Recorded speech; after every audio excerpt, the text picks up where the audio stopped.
ভিয়েতনামে নৌকা ডুবি 15 জন ভারতীয় পর্যটকের মৃত্যু হয়েছে। ভিয়েতনামে প্রবল দুর্যোগের মধ্যে উল্টে যায় speedboat. Ngoài đặc khu Phú Quốc, tỉnh An Giang, Bộ Tư lệnh Vùng Cảnh sát biển 4 đã khẩn trương triển khai lực lượng phương tiện tham.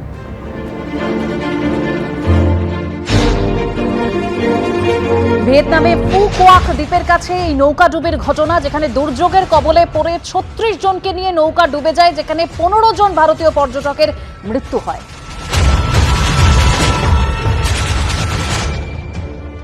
আর ইতিমধ্যেই এই ঘটনার পর শোক প্রকাশ করেছেন প্রধানমন্ত্রী নরেন্দ্র মোদী।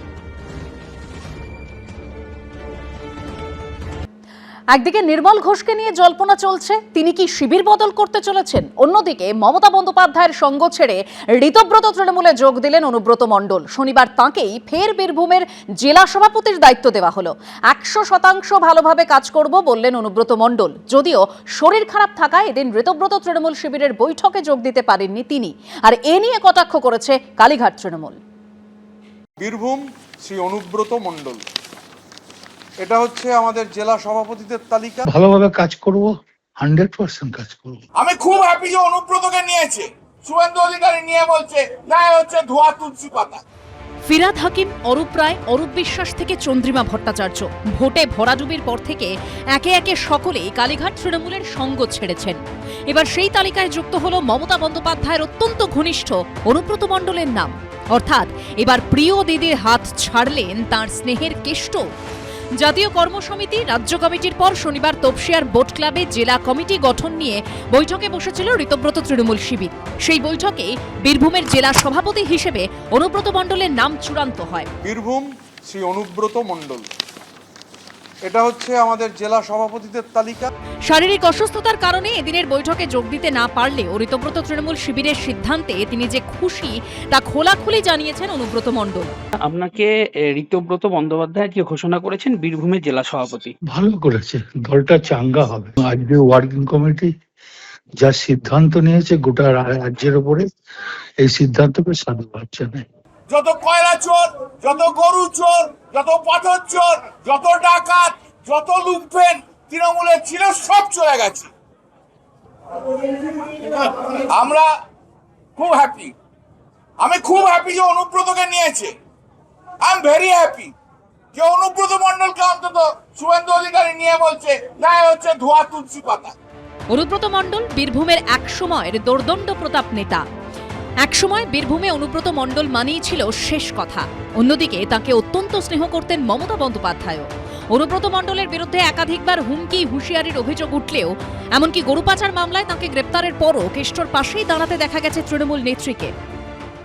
মমতা বন্দ্যোপাধ্যায়ের সঙ্গে আপনার সম্পর্ক এ বহু চর্চিত বিষয়। নতুন করে মধুর সম্পর্ক ছিল। এই সম্পর্ক কি করে ভাটা পড়লো সেটা মমতা ব্যানার্জি বলতে পারবে, আমি বলতে পারবো না। আমার সঙ্গে দিদির সম্পর্ক এখনো ভালো। মমতা বন্দ্যোপাধ্যায়ের সঙ্গে সুযোগ হলে কথা বলবেন? উনি কথা বললে আমি কথা বলবো, কথা বলতে আপত্তি কি আছে? মানুষ সবাই দেখেছেন কে কাকে স্নেহ করতেন, কে কার অনুগামী ছিলেন, তারপরেও কে কোন দিকে যাচ্ছেন। যারা যাচ্ছেন তাদের নিশ্চয়ই নির্দিষ্ট কোনো কারণ আছে। 2011 সাল থেকে বীরভূমে ভোট মানেই চোখ বন্ধ করে অনুব্রত মণ্ডলের উপর ভরসা করতেন মমতা বন্দ্যোপাধ্যায়। কিন্তু ছবিটা বদলে যায় এবারের বিধানসভা ভোটের আগে। প্রকাশ্য মঞ্চে মমতা বন্দ্যোপাধ্যায় ও অনুব্রত মণ্ডলের এই ছবিটাই বলে দিচ্ছিল বীরভূম তৃণমূলে অল ইজ নট ওয়েল। ভোটে ভরাডুবির পর এদিন ঋতব্রত তৃণমূল শিবিরে যোগ দিয়ে ফের একবার আইপ্যাককে নিশানা করেছেন তিনি। আইপ্যাক দলটাকে শেষ করেছে, নয়তো আইপ্যাক ছিল না। একটা ইউপির ছেলে, তার কি নলেজ আছে মুরার এই সম্বন্ধে? একটা বিহারের ছেলে, রাজস্থানের ছেলে, তার লাভপুর নানুর সম্বন্ধে কি আইডিয়া আছে? তারা দল চালাবে, তারা টাকা তুলতে এসেছিল। মমতা বন্দ্যোপাধ্যায় এবং তার দলের, অর্থাৎ তার প্রতিষ্ঠা করা যে তৃণমূল কংগ্রেস, যাকে এখন কেউ কেউ বলছে মমতাবন্দী তৃণমূল কংগ্রেস, সেই তৃণমূল কংগ্রেসের হাল হচ্ছে সেই নৌকোর মতো, যে নৌকো মাঝ নদীতে আছে, ঝড় উঠেছে প্রচণ্ড, পাল ছিঁড়ে গেছে, দাঁড় ভেঙে গেছে, নৌকোতে ফুটো হয়ে গেছে, তো স্বাভাবিকভাবে নৌকো ডুববে। সেই নৌকো থেকেও সবাই ঝাঁপ দিয়ে দিয়ে যে দিকে পারছে সেদিকে পালাচ্ছে। ব্যাঙ যেরকম লাফায়, ব্যাঙের মতো লাফ দিয়ে দিয়ে এদিক ওদিকে যাচ্ছে। সব মিলিয়ে কালীঘাট তৃণমূল শিবিরের ভাঙন যেন থামছে না। উজ্জ্বল মুখোপাধ্যায়, শিবাশিস মৌলিক, ঐশী মুখোপাধ্যায়ের রিপোর্ট, এবিপি আনন্দ। বাড়ছে ঋতব্রত তৃণমূল। 21শে জুলাই তাদের প্রথম রাজনৈতিক কর্মসূচি। মেয়র রোডে গান্ধী মূর্তির কাছে মিলেছে সমাবেশের অনুমতি, দাবি করেছেন ঋতব্রত বন্দ্যোপাধ্যায়। প্রথম কর্মসূচি হচ্ছে 21শে জুলাই। আমরা পারমিশন পেয়েছি, আমরা গান্ধী মূর্তিতে, মেয়র রোডের ওখানে, গান্ধী মূর্তির ওখানে আমরা সমাবেশ করব। স্বাভাবিকভাবে এখন প্রথম কর্মসূচি হচ্ছে 21শে জুলাই। কেউ তো তখন সিপিএম করছিলেন, কেউ অমুক করছিলেন, তখন তো তারা কি শহীদ তর্পণ করবেন? শহীদ তর্পণ মমতা বন্দ্যোপাধ্যায় সারা ভারতকে নজির দেখিয়েছেন, যেটা কোনো আন্দোলনে যদি কেউ শহীদ হন সেই পরিবারের পাশে দাঁড়ানো এবং প্রত্যেক বছর শহীদ স্মৃতি তর্পণ ধারাবাহিকভাবে পালন করে যাওয়া, এটা তো মমতা বন্দ্যোপাধ্যায় দেখিয়েছেন। কারা আজকে এসব করতে চাইছেন?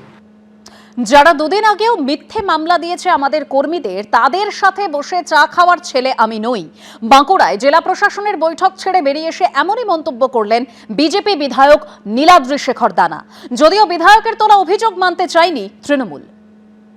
যারা দুদিন আগেও এখানে মিথ্যে মামলা দিয়েছে আমাদের সব কর্মীদেরকে, তাদের সাথে বসে আমি চা খাওয়ার মতো ছেলে আমি নই।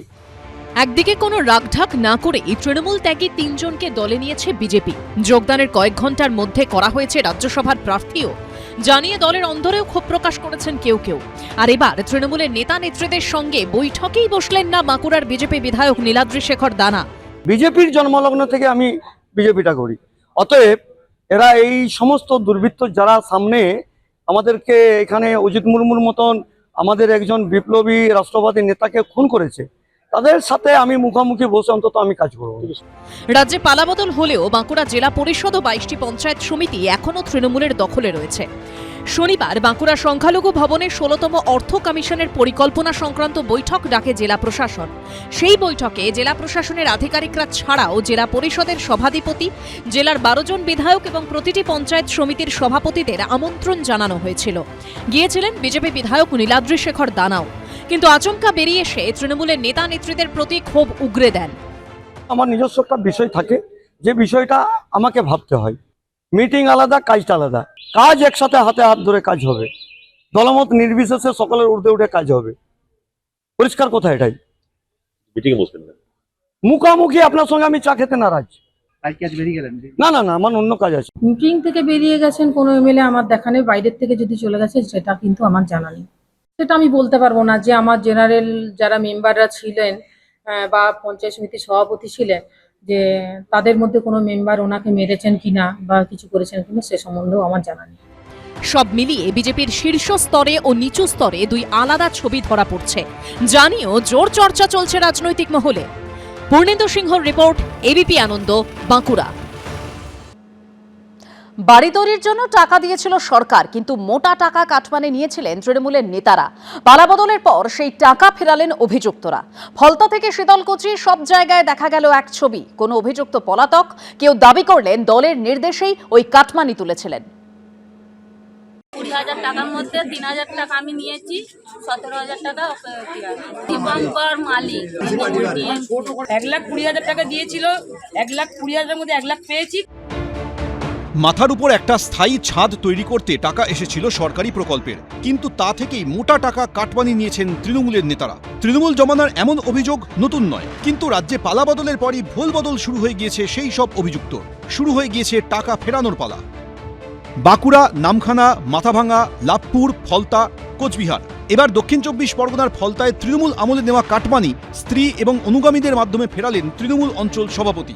পুলিশ সূত্রে খবর, বেশ কিছুদিন ধরে এলাকা ছাড়া ওই তৃণমূল নেতা। অভিযোগ, আবাস যোজনার সুবিধা পাইয়ে দেওয়ার কথা বলে জনপ্রতি 20 থেকে 60,000 টাকা কাটমানি আদায় করেছিলেন ফলতা ব্লকের বেলসিনহা অঞ্চলের তৃণমূল সভাপতি গুরুপদ মণ্ডল। কি জন্য টাকাটা দিয়েছিল? আমফান ঝড়ে ঘর ভেঙে গেছিল। 20,000 টাকার মধ্যে 3,000 টাকা আমি নিয়েছি, 17,000 টাকা দীপঙ্কর মালিক। 1,20,000 টাকা দিয়েছিল, 1,20,000 মধ্যে 1 লাখ পেয়েছি। 20,000 টাকা গুরুপদ মণ্ডলের বাড়িতে পৌঁছে দিতে হয়েছিল, আর 20,000 টাকা আজ আমি ফেরত পেলাম। আমরা গ্রেপ্তার চাই। রাজ্যে সরকার বদলের পরই অভিযুক্ত তৃণমূলের অঞ্চল সভাপতির বিরুদ্ধে অভিযোগ দায়ের করা হয় ফলতা থানায়। তারপর থেকেই এলাকা ছাড়া ওই তৃণমূল নেতা। স্থানীয় সূত্রে খবর, শুক্রবার স্ত্রী সুচিত্রা মণ্ডল এবং তার কয়েকজন অনুগামীর মাধ্যমে গ্রামবাসীদের থেকে নেওয়া কাটমানি 8.5 লক্ষ টাকা ফিরিয়ে দেন ওই তৃণমূল নেতা। উনি গ্রামে শুধু আমফানের শুধু টাকা নয়, আবাস যোজনারও টাকা বিভিন্নভাবে লুট করেছে। জাহাঙ্গীরের এই টাকা তুলতো। আজকে গুরুপদ মণ্ডল গ্রামের লোকের চাপে আজকের ওই 4 লাখ 4.5 লাখ টাকা রিটার্ন করেছে এবং গ্রামে আর যারা তৃণমূলের লিডাররা ছিল, যারা টাকা খেয়েছে, তারা আজকে 8.5 লাখ টাকার মতো আজকে রিটার্ন করেছে। মোট 8,42,000 টাকা ফিরিয়ে দেওয়া হচ্ছে। তো এই তো এটা গরিব মানুষদের টাকা, তো এই টাকাটা কি নিয়ে ওরা ঠিক করেছিল? আমি তো জানি না, আমি যখনই জানিয়েছি তখনই তো স্টেপটা নিয়ে তো ফিরিয়ে দিচ্ছি। অন্যদিকে ফের কাটমানির টাকা ফেরত দেওয়ার ছবি দেখা গেল কোচবিহারের শীতলকুচিতেও। অভিযোগ, বড় কৈমারি গ্রাম পঞ্চায়েত সদস্য এবং 172 নম্বর বুথের প্রাক্তন তৃণমূল সভাপতি চন্দন পাল বিভিন্ন প্রকল্পের সুবিধা পাইয়ে দেওয়ার নামে টাকা আদায় করেছিলেন। তৃণমূল আমলে নেওয়া সেই কাটমানি এবার ফেরানো হলো। আমার থেকে নিয়েছিল 10,000। কে নিয়েছিল? নিয়েছিল বুথ সভাপতি। ওই পার্টির বাবদে দিতে হয়, এখন পার্টি বদল হয়েছে, সবাই যাব দিতে নিতে হবে টাকা, সব জায়গায় দিচ্ছে, তাই আমরাও নিলাম। তখন তো পার্টির ওদের ক্ষমতা ছিল, তখন তো আর কিছু বলতে পারিনি। কেউ কেউ আপোষেও দিছে, কেউ কেউ চায়াও নেওয়া হয়েছে দলগতভাবে। আমি মনে করি এটা টাকাটা নেওয়া মানে অন্যায়। কেউ কেউ এখনো ফেরার হয়ে আছে, দেয় নাই, কেউ কেউ পরবর্তীতে দিবে। এখন পঞ্চায়েত বুথ সভাপতি তারা একটু বেশি দিয়ে টাকাটা মেকআপ দিবে। স্থানীয় সূত্রে খবর, এলাকার 46 জন বাসিন্দার হাতে মোট 1,70,000 টাকা ফেরত দেওয়া হয়। গৌতম মণ্ডল, শুভেন্দু ভট্টাচার্য, এবিপি আনন্দ। ডানকুনিতে লাক্সকোজি গ্রুপের কারখানার নতুন ইউনিটের ভিত্তিপ্রস্তর স্থাপন হলো। অনুষ্ঠানে উপস্থিত ছিলেন মুখ্যমন্ত্রী শুভেন্দু অধিকারী, বিজেপি রাজ্য সভাপতি শ্রমিক ভট্টাচার্য ও শিল্পমন্ত্রী তাপস রায়। শিল্প স্থাপনের পথে আর বাধা হয়ে দাঁড়াবে না তোলাবাজি ও সিন্ডিকেট রাজ, স্পষ্ট বার্তা দিলেন মুখ্যমন্ত্রী। 1 বছরের মধ্যে রাজ্যে শিল্প মানচিত্র পরিবর্তনের কথা শোনা গেল বিজেপি রাজ্য সভাপতির মুখে। ডবল ইঞ্জিনের সুফল আপনারা পাবেন।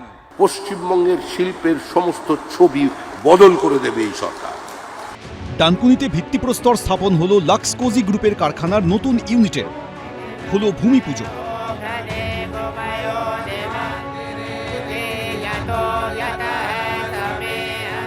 আর এই অনুষ্ঠানের মঞ্চ থেকেই রাজ্যে শিল্পায়ন নিয়ে তাঁর অবস্থান স্পষ্ট করে দিলেন মুখ্যমন্ত্রী শুভেন্দু অধিকারী। বুঝিয়ে দিলেন, এ রাজ্যে শিল্প স্থাপনের পথে আর বাধা হয়ে দাঁড়াবে না তোলাবাজি ও সিন্ডিকেট রাজ। এই রাজ্যে 3টে বেহাল অবস্থার হাল ফেরাতে হবে। একটা হলো আইন শৃঙ্খলার পরিবেশ, সিন্ডিকেট, কাটমানি, তোলাবাজি, দাদাগিরি, সব জায়গায় রাজনীতিকরণ। এই জায়গা থেকে আমরা 2 মাসে বেরিয়ে এসেছি অনেকটা। আমরা অনেকটা বেরিয়ে আসতে পেরেছি, এটা আমরা কন্টিনিউ করব। আর ডানকুনিতে লম্বা লাইন করে ট্রাকে কেউ হাত পাতে না। শুধু শিল্পায়ন নয়, কর্মসংস্থান আনতে কি ভাবছে নতুন সরকার, এদিন তা নিয়েও সরকারের ভাবনাচিন্তার রূপরেখা সামনে আনলেন মুখ্যমন্ত্রী। হাতে কাজ, পেটে ভাতের আশ্বাস দিলেন। বিজেপি সরকার এসেছে, কাজ পাবেন, কাজ হবে। সব সরকারি কাজ দিয়ে বেকারত্বের সমস্যা সমাধান করা যায় না। এই সরকার ত্রিস্তরীয় এমপ্লয়মেন্ট দিতে চায়।